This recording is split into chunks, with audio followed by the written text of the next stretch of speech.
the joy of salvation የሚባል ነገር አለ። ዳዊት ሲጸልይ መዝሙር 50 ላይ አይታችኋል። የማዳንህን ደስታ አትውሰድብኝ አለው። ያ ጆይ መጀመሪያ የእግዚአብሔር በህይወት ውስጥ ስለነበረ እግዚአብሔር ይታዘዝ ስለነበረ ጆይ ነበረው። ለዚህ ነው ወደ እግዚአብሔር ቤት እንሂድ ባሉ እንጂ ደስ ነፍሴ እግዚአብሔርን ተጠማች ይላል። he had the joy of salvation። እውነተኛ ክርስቲያን ሁሉ ጊዜ ጆየስ ነው፣ ሐሴት አለው ነፍሱ ውስጥ ደስተኛ ነው በጌታ። ለዚህ ነው ጳውሎስ በጌታ ደስ ይበላችሁ የሚለው። whatever the condition he is always full of joy። ያ ጆይ ምክንያቱም ከሰማይ ስለሆነ በሁኔታዎች አይደለም የሚገደበው፣ ከእግዚአብሔር የሚመጣ ጆይ እንደዛ ነው። ስለዚህ ስናሳዝን ግን መንፈስ ቅዱስ ያንን ጆይ በውስጣችን መፍሰሱ ይቆማል። ያ ጆይ ያ ደስታ ሐሴት በውስጣችን መፍሰሱ ይቆማል ማለት ነው።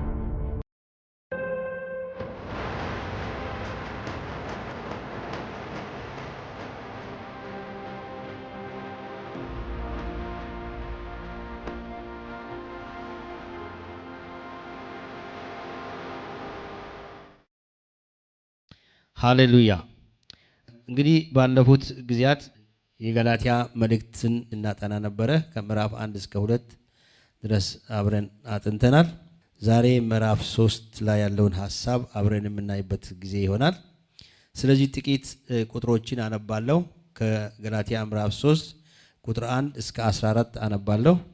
ሐሳቡን እስከ 14 ያለውን ላንብ እንጂ ሁሉንም ክፍሎች ወይ ደግሞ ያነበብኳቸውን በሙሉ ዛሬ አንነጋገርም። ግን የተወሰኑ ሐሳቦችን ቁጥር 1 2 እና 3 ላይ ያሉትን ሐሳቦች እንነጋገራለን። ክፍሉን መጀመሪያ በጌታ ስም አነባለሁ። ለገላትያ ሰዎች ሐዋርያው ጳውሎስ የላከላቸው መልእክት እንዲህ ይላል። የማታስተውሉ የገላትያ ሰዎች ሆይ በዓይናችሁ ፊት ኢየሱስ ክርስቶስ እንደተሰቀለ ሆኖ ተስሎ ነበር። ለእውነት እንዳትታዘዙ አዚም ያደረገባችሁ ማን ነው? ይህም ብቻ ከእናንተ እንድማር እወዳለሁ። በሕግ ሥራ ወይስ ከእምነት ጋር በሆነ መስማት መንፈስ ቅዱስን ተቀበላችሁን? እንዲህን የማታስተውሉ ናችሁን? በመንፈስ ጀምራችሁ አሁን በሥጋ ትፈጽማላችሁን? በውኑ ከንቱ እንደሆነስ እንደዚህ ያለ መከራ በከንቱ ተቀበላችሁን? እንግዲህ መንፈስን የሚሰጣችሁ በእናንተም ዘንድ ተአምራትን የሚያደርግ በሕግ ሥራ ነውን? ወይስ ከእምነት ጋር በሆነ መስማት ነው? እንዲሁ አብርሃም በእግዚአብሔር አመነና ጽድቅ ሆኖ ተቆጠረለት። እንኪያስ ከእምነት የሆኑ እነዚህ የአብርሃም ልጆች እንደሆኑ ይወቁ። መጽሐፍም እግዚአብሔር አሕዛብን በእምነት እንዲያጸድቅ አስቀድሞ አይቶ በአንተ አሕዛብ ይባረካሉ ብሎ ወንጌልን ለአብርሃም አስቀድሞ ሰበከ። እንደዚህ ከእምነት የሆኑት ካመነው ከአብርሃም ጋር ይባረካሉ። ከሕግ ሥራ የሆኑት ሁሉ በእርግማን በታች ናቸውና በሕግ መጽሐፍ በተጻፉት ሁሉ ጸንቶ የማይኖር የማያደርግም ሁሉ የተረገመ ነው ተብሎ ተጽፏልና ጻድቅ በእምነት ይኖራል ተብሏልና። ማንም በእግዚአብሔር ፊት በሕግ እንዳይጸድቅ ግልጥ ነው።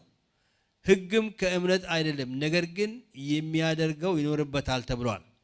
በእንጨት የሚሰቀል ሁሉ የተረገመ ነው ተብሎ ተጽፏልና ክርስቶስ ስለ እኛ እርግማን ሆኖ ከሕግ እርግማን ዋጀን፣ የመንፈስን ተስፋ በእምነት እንድንቀበል የአብርሃም በረከት ወደ አሕዛብ በኢየሱስ ክርስቶስ ይደርስላቸው ዘንድ ይላል። እግዚአብሔር የተመሰገነ ይሁን። እንግዲህ እንዳልኳችሁ ከቁጥር 1 እስከ 14 ነው ያነበብኩት፣ ግን የምንነጋገረው ጥቂት ቁጥሮችን ብቻ ነው ከጊዜ አንጻር ማለት ነው። ጌታ የተባረከ ይሁን። ኢየሱስ ጌታ ነው። በዚህ ክፍል ውስጥ ጳውሎስ ለነዚህ ለገላትያ ምእመናን ማለት ነው እንግዲህ ምዕራፍ 1 እና ምዕራፍ 2 ስለተማራችሁ ቀደም ብሎ የነበረውን ሐሳብ ታውቃላችሁ፣ ምን እንዳሳለፈ ጳውሎስ ማለት ነው። አሁን በምዕራፍ 3 ላይ ደግሞ ማን አዚም አደረገባችሁ ብሎ በመናገር አርጊውሜንቱን ወይም ደግሞ ጥያቄውን በማቅረብ ይጀምራል። በገላትያ ምዕራፍ 3 እና ምዕራፍ 4 ላይ ውስጥ ማለት ነው በተለይ በእነዚህ መጀመሪያ ላይ የሚገልጽላችሁ ሐሳብ ምንድን ነው? አጠቃላይ የዚህ ምዕራፍ ሐሳቦች የያዘ ምን እንደሚመለከት ላስቀምጥና ከዛ ወደ ስፔሲፊክ ዛሬ ወደምናየው እንሄዳለን። በተለይ ሁለቱ ምዕራፎች ማለት ነው ገላትያ 3 እና 4 ውስጥ ጳውሎስ መዳን በጸጋ እንጂ በስራ አይደለም የሚለውን ሐሳቡን ቀደም ብሎ የጀመረውን ከነዛ ከአይሁዳውያን ጋር የጀመረውን ክርክር በእነዚህ ሁለቱ ምዕራፎች ውስጥ ደግሞ መሰረታዊ የሆነውን የእግዚአብሔርን ቃል እውነት በመጠቀም ነገሩን የበለጠ ከእንግዲህ በኋላ ያ ጥያቄ እንዳይነሳ ለማድረግ እርምጃ ይወስዳል ማለት ነው። ወይ ደግሞ አጠንክሮ ነገሩን ያብራራዋል፣ ያስረዳል። በዚህም በምዕራፍ 3 እና 4 ውስጥ ጳውሎስ የተለያዩ የክርክር ሐሳቦችን በመጠቀም እግዚአብሔር ኃጢአተኞችን የሚያድነው በክርስቶስ በማመናቸው እንጂ በሕግ ሥራ እንዳልሆነ ደጋግሞ ያስረግጣል ወይም ያስገነዝባል። በተለይ በገላትያ ምዕራፍ 3 ከቁጥር 1 እስከ 5 ባለው ክፍል ላይ የግል የሆኑ ጥያቄዎችን በማቅረብ የግል በሆኑ ጥያቄዎች እና ፕላስ ደግሞ የሚቃረኑ ኮንትራዲክት የሚያደርጉ ሐሳቦችን በማንሳት በማቅረብ ይጀምራል። ለምሳሌ እዚህ ላይ ምን ይላል? የማታስተውሉ የገላትያ ሰዎች ሆይ በዓይናችሁ ፊት ኢየሱስ ክርስቶስ እንደተሰቀለ ሆኖ ተስሎ አልነበረምን? ለእውነት እንዳታዘዙ ማን አዚም አደረገባቸው ካላቸው በኋላ ይህን አንድ ነገር ብቻ ከእናንተ እንድማር እወዳለሁና በሕግ ሥራ ወይስ ከእምነት ጋር በሆነ መስማት መንፈስ ቅዱስን ተቀበላችሁ? በሕግ ሥራ ነው መንፈስ ቅዱስን የተቀበላችሁ? ሕግ ሰርታችሁ አሟልታችሁ ስለተገኛችሁ ነው መንፈስ ቅዱስን የተቀበላችሁ? ወይስ ስላመናችሁና ክርስቶስን ስለተቀበላችሁ ነው መንፈስ ቅዱስ ወደ እናንተ የመጣው? እያለ ሁለት ኮንትራዲክት የሚያደርጉ ሐሳቦችን ያቀርብና ነገሮቹን ለማብራራት ይሞክራል ማለት ነው። ጌታ የተመሰገነ ይሁን። ሌላው የሚያደርገው ነገር ምንድነው? ከዚያም ወደ መጽሐፍ ቅዱስ ክፍሎች ይሄድና ወደ ሌሎች መጽሐፍ ቅዱስ ክፍሎች ይሄድና በብሉይ ኪዳን ወዳሉት ክፍሎችም ይሄድና ክርክሩን ሰፋ በማድረግ በዛ ውስጥ ያሉትን ሐሳቦች በማንሳት የበለጠ መዳን በእምነት እንደሆነ ማስረጃዎችን ያቀርባል። ለምሳሌ በምዕራፍ 3 ከቁጥር 6 ጀምሮ ስታነቡ የአብርሃምን ታሪክ ያመጣና እንግዲህ አብርሃም በእግዚአብሔር አመነ ጽድቅም ሆኖ ተቆጠረለት። እንኪያስ ከእምነት የሆኑቱ እነዚህ የአብርሃም ልጆች እንደሆኑ እወቁ ይልና መጽሐፍ እግዚአብሔር አሕዛብን በእምነት እንዲያጸድቅ አስቀድሞ አይቶ በአንተ አሕዛብ ሁሉ ይባረካሉ ብሎ ወንጌልን ስለ አብርሃም ሰበከልና ከዘፍጥረት ደግሞ ይጠቅሳል። ያንን የዘፍጥረትን ሐሳብ አምቶ ደግሞ በአብርሃም ሕይወት ውስጥ እግዚአብሔር ያደረገውን ነገር ለመከራከሪያ ነጥቡ በማስቀመጥ እንደገና ይህንን አስተምሮ ጽድቅ በእምነት ነው የሚለውን አስተምሮ ለማጠንከር ይጠቀምበታል ማለት ነው። ከዚያም እንደገና በተለይ በዚህ በሁለተኛው ሐሳብ ላይ 6 የብሉይ ኪዳን መጽሐፍ ክፍሎችን በመጥቀስ እያንዳንዳቸውን በግልጽ በማብራራት ማለት ነው ደህንነት በእምነት እንደሆነ በደንብ አድርጎ ያስረዳቸዋል። ለገላትያ ሰዎች ያስረዳቸዋል ማለት ነው። እግዚአብሔር የተመሰገነ ይሁን። እነዚህን ኔክስት ታይም በእያንዳንዳቸውን እናያቸዋለን። ገላትያ ምዕራፍ 3 ከቁጥር 15 እስከ 29 ስታነቡ ስለተለያዩ ሰዎች ያነሳል። ስለተለያዩ የብሉይ ኪዳን ታሪኮች ያነሳል። ለምሳሌ ስለ ሕግ ያነሳል። ስለ ሳራና ስለ አጋር ያነሳል። እንደዚሁም ደግሞ ስለ እስማኤል ሁሉ ያነሳል። ስለ እስማኤልና ስለ ይስሐቅ ሁሉ ያነሳል ማለት ነው። እነዚህን ሐሳቦች በማንሳት እንዴት በብሉይ ኪዳን ጭምር ይህ ሐሳብ መሰረታዊ ሐሳብ እንዳለ ያስረዳል ማለት ነው። እግዚአብሔር የተመሰገነ ይሁን። ኦኬ፣ የመጀመሪያውን ሐሳብ እንውሰድ። አሁን የመጀመሪያውን ሐሳብ ወስደን ከዛ መማር ያለብንን ዋና ነገር እንማራለን። የመጀመሪያው በዚህ በምዕራፍ 3 ላይ ጳውሎስ ያነሳው የግል ሕይወትን የሚመለከት ነው። ክርክሩን ያነሳው የግል ሕይወትን ወይም የግል ህይወት ልምምድን በዛ ላይ በማተኮር ወይም ያንን መሰረት በማድረግ መዳን በክርስቶስ በማመን እንደሆነ እንጂ በህግ ስራ እንዳልሆነ ይሄ የተሳሳተውን አመለካከት ፈጽሞ ከዛ ነገር እንዲላቀቁ ለማድረግ አስፈላጊውን ማስጠንቀቂያ at the same time ደግሞ አስፈላጊውን ትምህርት ሰጣቸው ማለት ነው። ኦኬ ምን አለ? ወደ ከቁጥር 1 እስከ 4 ባለው ክፍል ላይ ያለው አሁንም ማተኩሮ ማለት ነው። ተመልሼ የማታስተውሉ የገላትያ ሰዎች ሆይ በአይናችሁ ፊት ኢየሱስ ክርስቶስ እንደተሰቀለ ሆኖ ተስሎ ነበረ ይላል። ቁልፍ ቃሉ ምንድነው? እዚህ ላይ ያለው በዚህ ምዕራፍ ውስጥ ያለው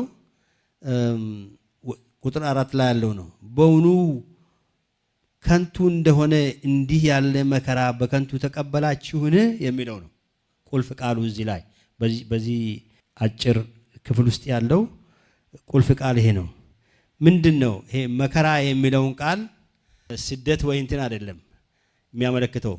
በየግሪኩን ቃል መጽሐፍ ቅዱስ አስተማሪዎች ተረጉሙት መከራ የሚለውን ቃል ኤክስፒሪየንስ ወይም ደግሞ ልምምድ ማለት ነው ብለው ይተረጉማሉ። የግሪኩ ቃል የሚያመለክተው ኤክስፒሪየንስን ክርስቶስን በተቀበሉ ጊዜ ባመኑ ጊዜ በህይወታቸው የተፈጸመውን የተለማመዱትን ነገር የሚመለከት ነው ብሎ ይናገራሉ።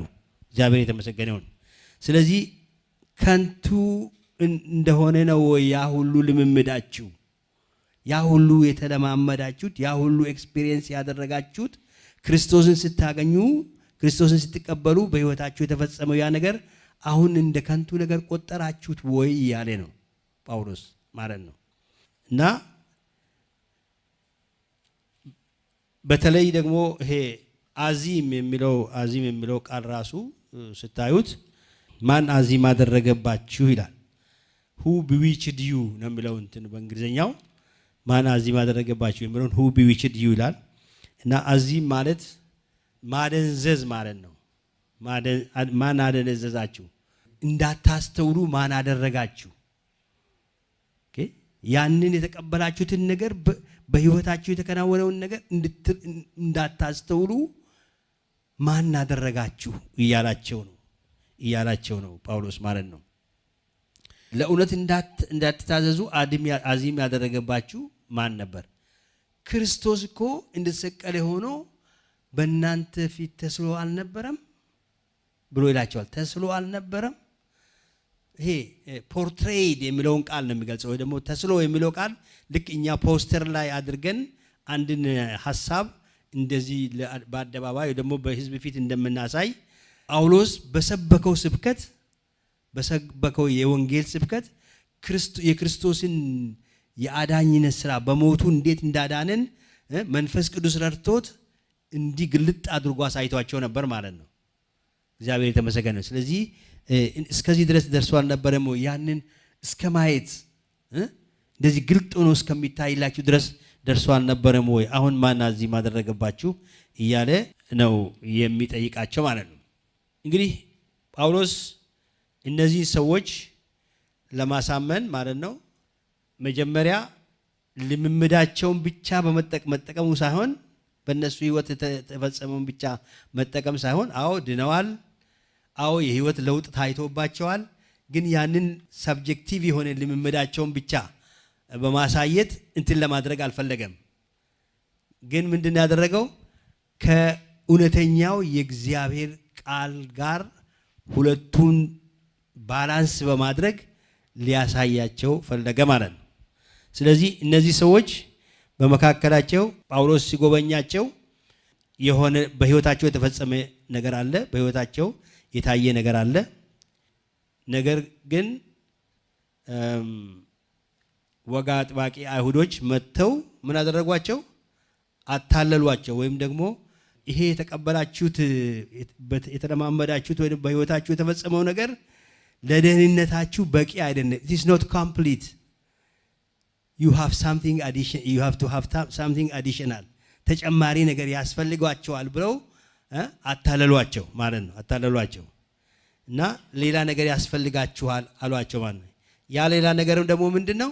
የሙሴን ሕግ መጠበቅ ነው አሏቸው ማለት ነው። ኦኬ in addition to what has happened in your life by accepting Christ as your savior የሙሴን ሕግ ደግሞ መጠበቅ አለባችሁ እንጂ ይሄ ብቻ ኮምፕሊት አይደለም የሚለውን ሐሳብ አቀረቡላቸው ማለት ነው። አሳተዋቸው ማለት ነው። እና ይሄንን እናንተ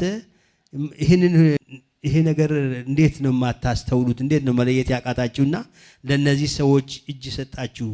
እነዚህ ሰዎች እንዴት አሞኟችሁ እያለ ነው የሚነግራቸው ጳውሎስ ማለት ነው። የማታስተውሉ የገላትያ ሰዎች ሆይ ይላቸዋል። ይሄ የማታስተውሉ የሚለው እንዴት who fooled you ወይም ደግሞ እንዴት እንትና አታለሏችሁ የሚለውን ቃል ይጠቀማል ማለት ነው። ጳውሎስ እያስታወሳቸው ያለው ከጌታ ጋር በእውነት ተገናኝተው እንደነበረ ነው። ያ ኤክስፒሪየንስ የምንለው ነገር ምንድነው? ኢንካውንተር ዊዝ ጂሰስ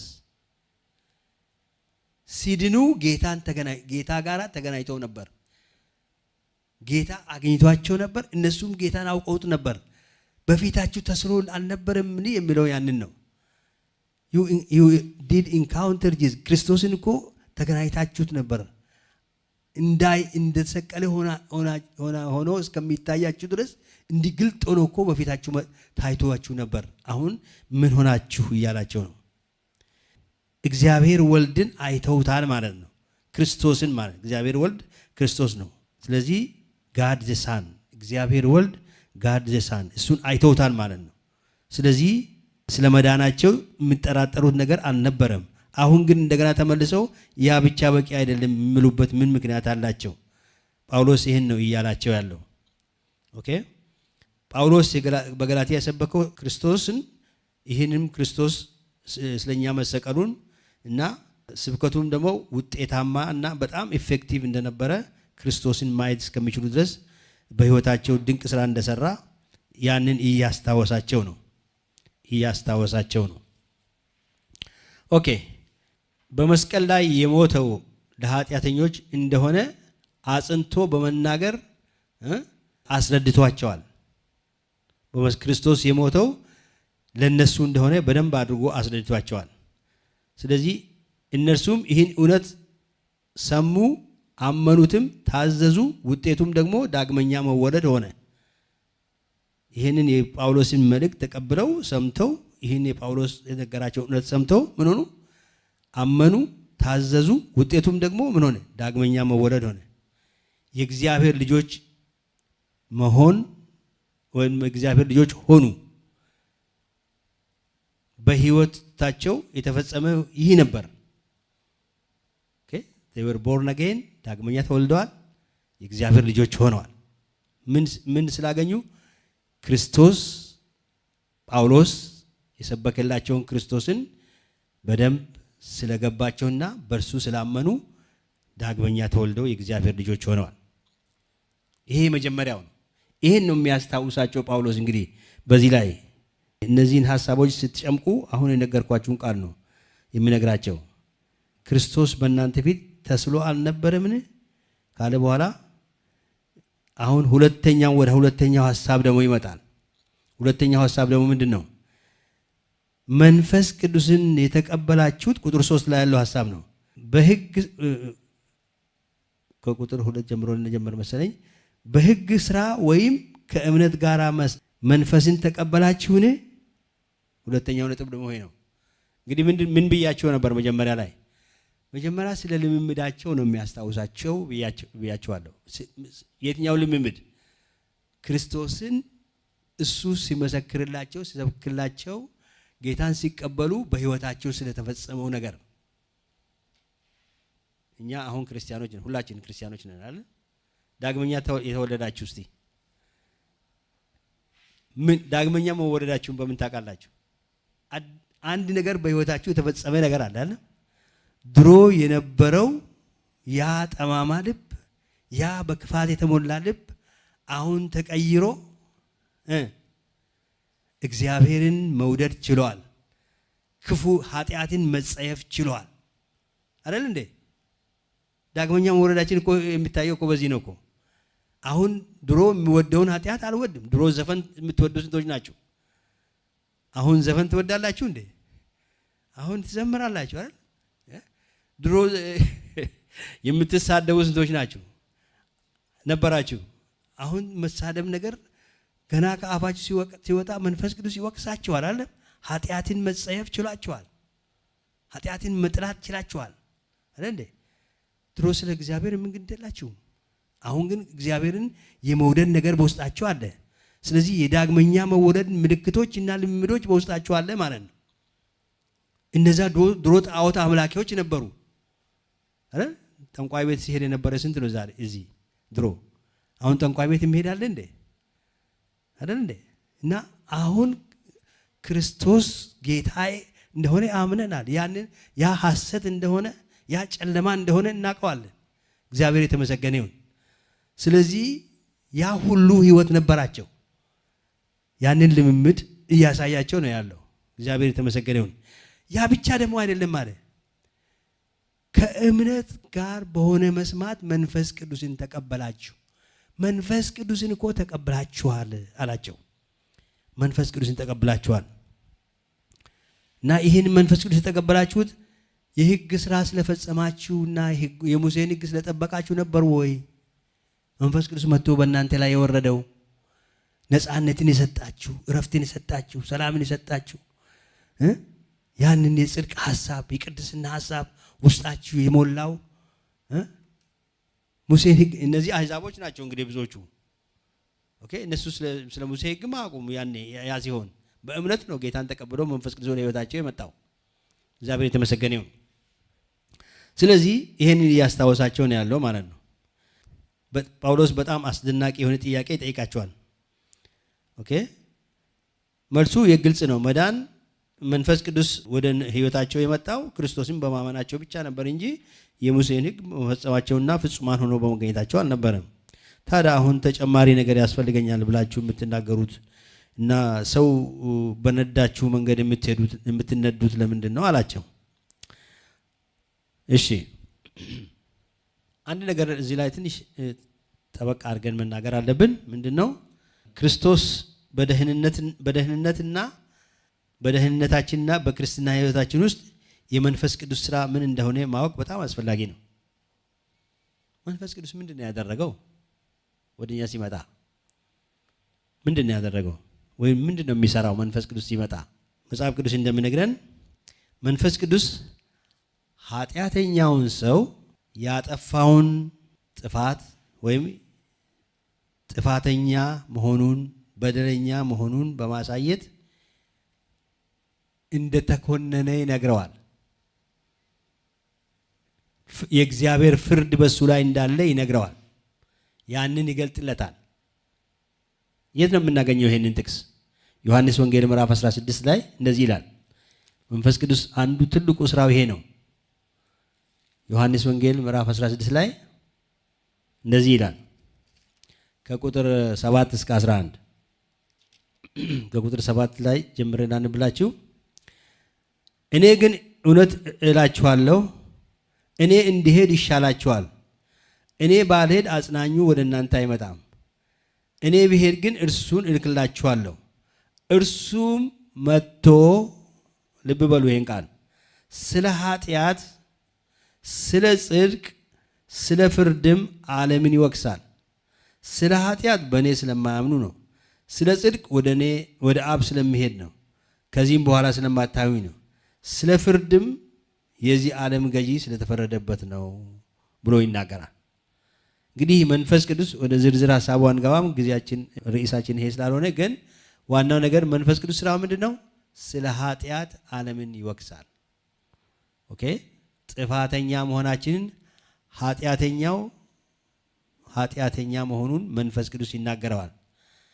መንፈስ ቅዱስ በቃሉ አማካኝነት ቃሉ ሲሰበክ ወይንም ሲመሰከርለት የአንድ ኃጢአተኛ ሰው አንድ ምስክር ጓድ ሄዶ ሲመሰክርለት መንፈስ ቅዱስ በዛ በመጠቀም ያንን ሰው ያለበትን ስፍራ ያሳየዋል።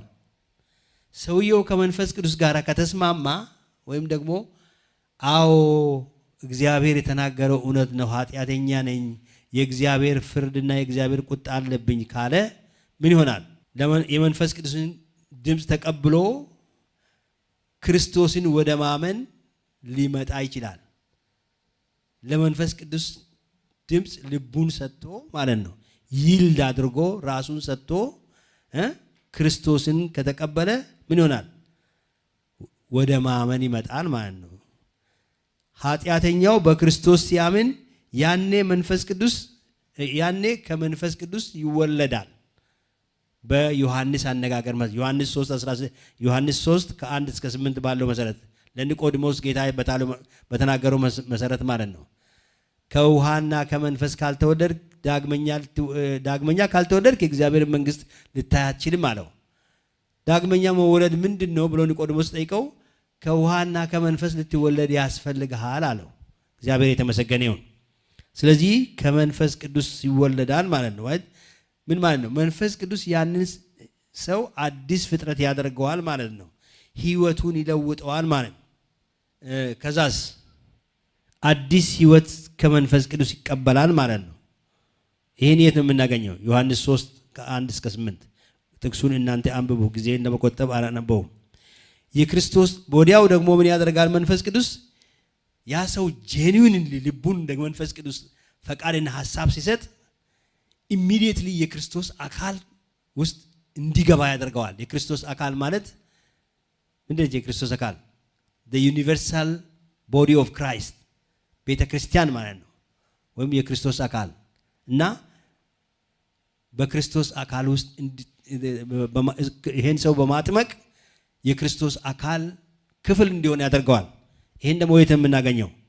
አንደኛ ቆሮንቶስ 12 ቁጥር 12 እስከ 14 አንደኛ ቆሮንቶስ ምዕራፍ 12 ይሄን ላንብላችሁ። በጣም ኢምፖርታንት ጥቅስ ነው፣ ሁላችንም ማወቅ የሚገባን። መንፈስ ቅዱስ ኢሚዲየትሊ ስንለወጥ የአካሉ ብልቶች እንድንሆን ያደርገናል። እንደዚህ ይላል፣ አካልም አንድ ነው። ልብ በሉ፣ አካልም አንድ ነው። የክርስቶስ አካል አንድ ነው። አካልም አንድ እንደሆነ ብዙም ብልቶች እንዳሉት፣ ነገር ግን የአካል ብልቶች ሁሉ ብዙዎች ሳሉ አንድ አካል እንደሆኑ ክርስቶስም ደግሞ እንደዚሁ ነው። ክርስቶስም እንደዚሁ እንዲህ ነው። አይሁዳዊ ብንሆን፣ የግሪክ ሰዎች ብንሆን፣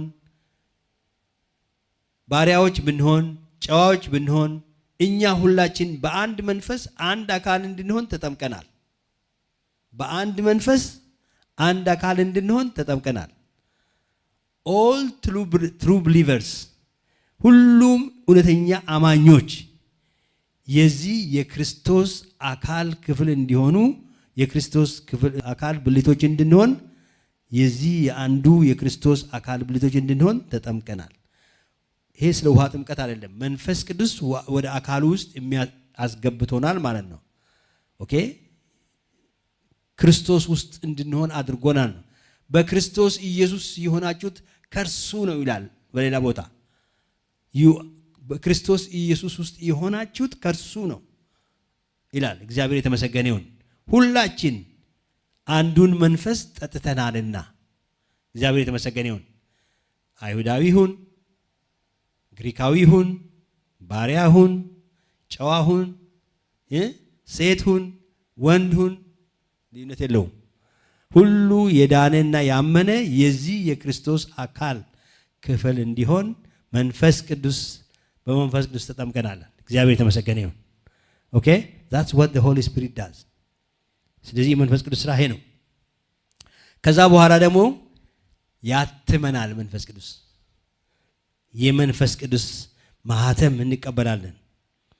እንግዲህ ይሄ ራሱ የቻለ ትምህርት አለው። ግን መንፈስ ቅዱስ ያትመናል። ምንድነው መታተም ማለት? that is ዋስትና ነው። በሚመጣው ዘመን ክርስቶስ በክብር በሚገለጥበት ጊዜ የክብሩ ተካፋዮች፣ የርስቱ ወራሾች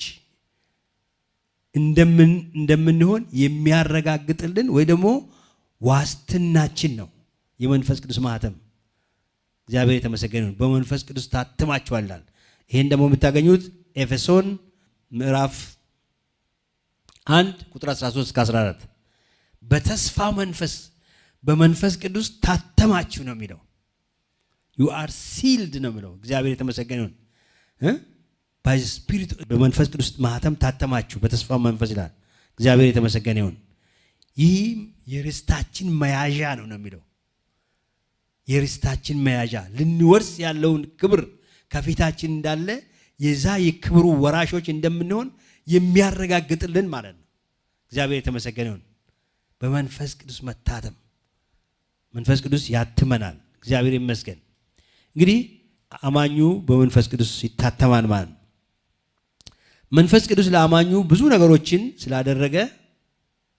ስላደረገ እንግዲህ አሁን እዚህ ላይ ያየናቸው ነገሮች እንኳን 4 ነጥቦችን ጠቅሻለሁ። መንፈስ ቅዱስ ብዙ ነገሮችን ስላደረገ አማኙ ደግሞ በእርሱ ውስጥ ለሚኖረው ለመንፈስ ቅዱስ ብዙ ውለታ ስላለበት እሱን የመታዘዝ እና እንደ እግዚአብሔር ፈቃድ የመኖር ግዴታ አለበት። Are you with me? ከኔ ጋር ናችሁ? አሁን መንፈስ ቅዱስ ታተማችሁ ሲል መንፈስ ቅዱስ ውስጣችን መኖር ጀምሯል ማለት ነው። ኦኬ። ይህ በእኛ ውስጥ መኖር የጀመረው መንፈስ ቅዱስ በክርስትና ህይወታችን እንዲያሳድገን በክርስትና ህይወታችን ማደግ እንድንችል ለክርስትና ህይወታችን ደግሞ የሚያስፈልገውን መንፈሳዊ ጉልበት ሊሰጠን እንዲችል አማኙ ምን ማድረግ አለበት? እሱን መታዘዝ አለበት። ለሱ ፈቃድ መገዛት አለበት። ኦኬ። ክርስቲያን ለመንፈስ ቅዱስ መገዛት አለበት። መንፈስ ቅዱስ በአንደኛ ቆሮንቶስ ምዕራፍ 6 ቁጥር 19 እስከ 20 ሲናገር እንደዚህ ይላል። አንደኛ ቆሮንቶስ ምዕራፍ 6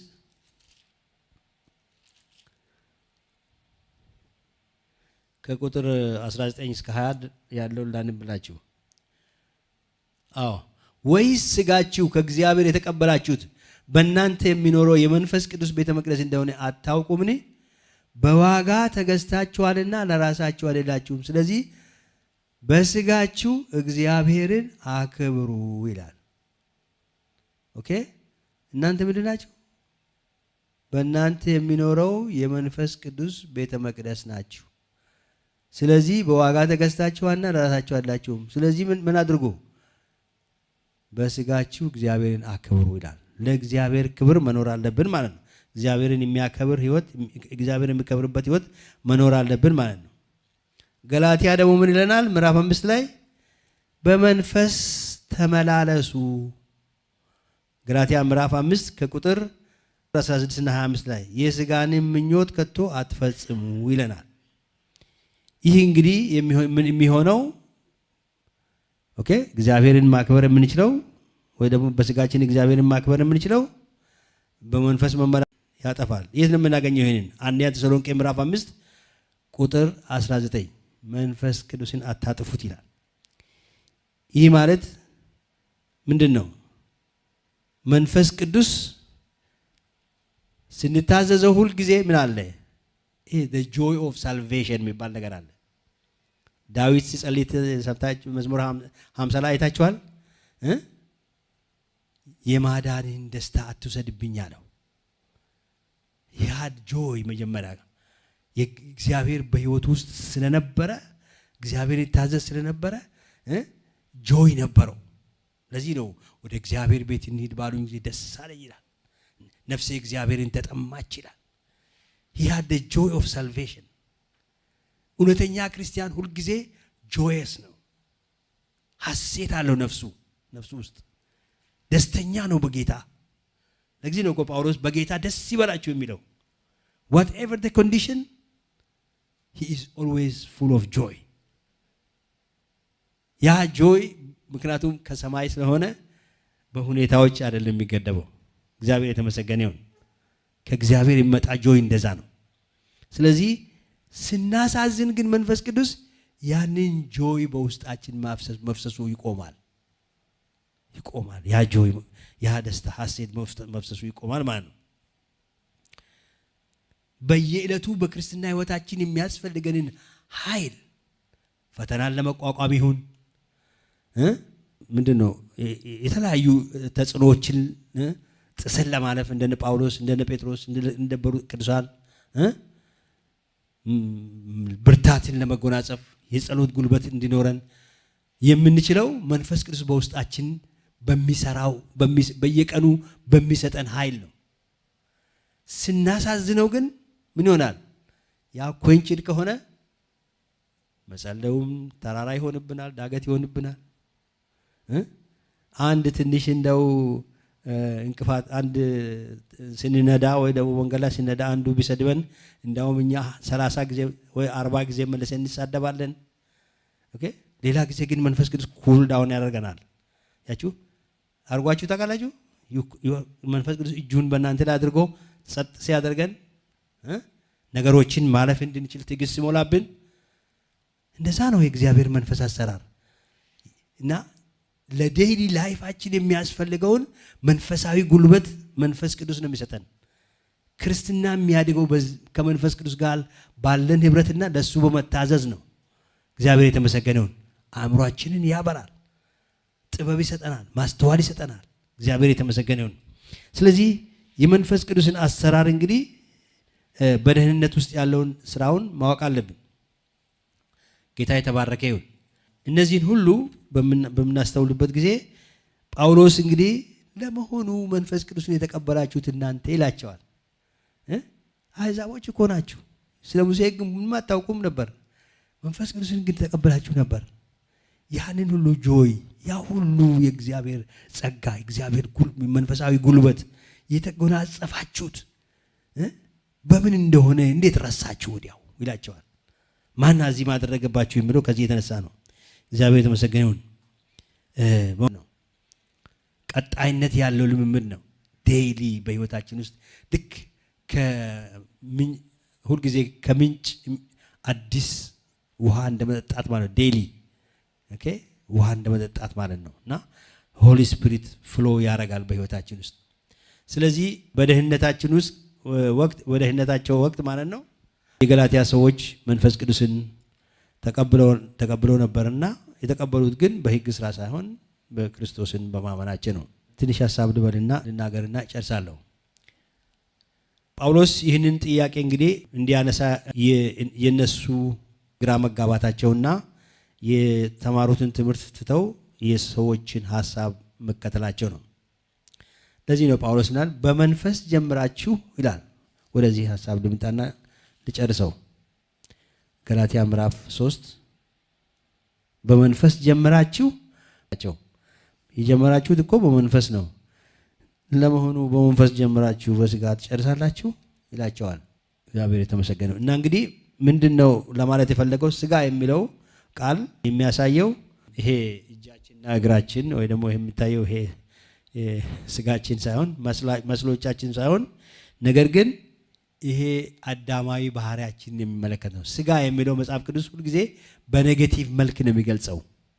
ኦኬ የስጋ ስራ ይለዋል፣ ስለ ስጋ ማሰብ ሞት ነው ይለዋል። እና ስለዚህ ይሄ የሚገልጸው ምንድነው? አዳማዊ ባህሪያችን አለ። ያ አሮጌ ባህሪያችን የምንለው ከአዳም የወረስነው አዳማዊ ጣት አንድን ነገር ማድረግ የሚለው ነገር አንድን ነገር አቺቭ ማድረግ የሚለው ነገር ያ የአዳማዊ ባህሪ ክፍል ነው። እና አሁን እኛ የሙሴን ሕግ ጠብቀን ፈጽመን ነው ጽድቅን ደህንነትን የምናገኘው እንጂ ቸዋል ኦኬ የስጋ ስራ ነው ብሎ ይነግራቸዋል ማለት ነው። ጌታ የተመሰገነ ይሁን።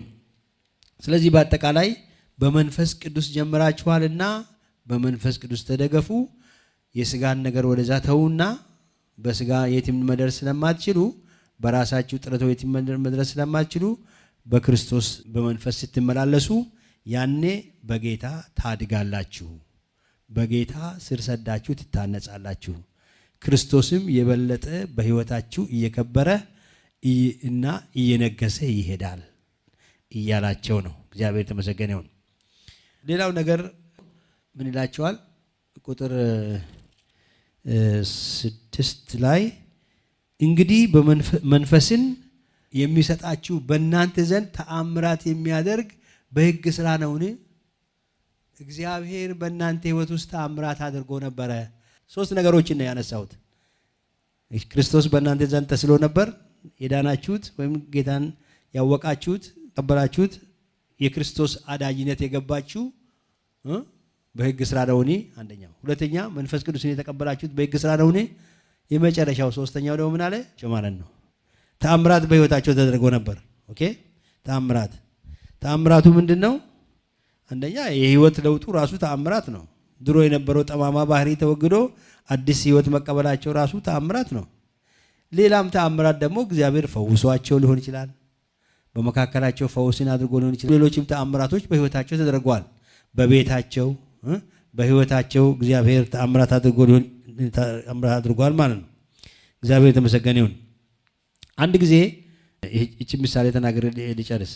አንድ ጊዜ አንድ ሰው ይሄ የማያምን ሰው አንድን አማኝ አገኘና አሁንም ክርስቶስ በዚህ ዘመን ተአምራት ያደርጋል ብለህ ታምናለህ አለው። አዎ አምናለሁ አለው ክርስቲያኑ። አሁን ኢየሱስ ውሃን ወደ ወይን ጠጅ ይለውጣል ብለህ ታምናለህ አለው። አዎን አለው። እንዴት አለው።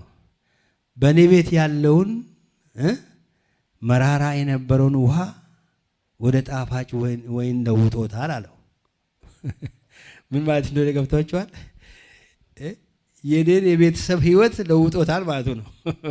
ኦኬ። ስለዚህ ዛሬም እግዚአብሔር የሰውን ህይወት ይለውጣል። እኔ ኤክስፒሪየንስ አድርጌያለሁ። በእኔ ቤት የነበረውን ችግር ያለ መግባባት ሊኖር ይችላል። በየጊዜው ጥል ሊኖር ይችላል። ብዙ ችግሮች በቤተሰብ ውስጥ አሉ አይደለም? ያንን ሁሉ ለውጦ አሁን ይሄው እግዚአብሔር ሰላምና እረፍት አድርጎ ሐሴትና ደስታ ሞልቶብናል አለው እግዚአብሔር። ጳውሎስ ይሄንን እንዴት ረሳችሁት እያላቸው ነው። ዛሬ እኛስ እንዴት ነን? እኛ ስለ ገላትያ ሰዎች ብቻ መናገር ብቻ ሳይሆን ዛሬስ እኛ እንዴት ነን? ዛሬ ክርስቶስ በህይወታችን ያደረገው ነገር በህይወታችን አይነት ማታለል ቢመጣ ወይ ደግሞ የሚያስት ነገር ቢመጣ ለዛ ነገር ደንታ ወይ ደግሞ ጆሮአችን የማንሰጥና በተረዳነው በተቀበልነው በምንድነው ጳውሎስ በዮሐንስ እንደሚለው የዳሰስነውን ያየነውን የቀመስነውን እናወራላችሁ እንደሚለው እንደዛ ነን እኛስ ወይስ እንዴት ነን? ወይስ ከትምህርት ነፋስ ጋር የምንነፍስ ነን? አያችሁ። እና በትምህርት ነፋስ እንዳንፍገመገም ይላል በኤፌሶን ውስጥ። ጌታ ከዚህ ይጠብቀን። ጌታ የተባረከ ይሁን።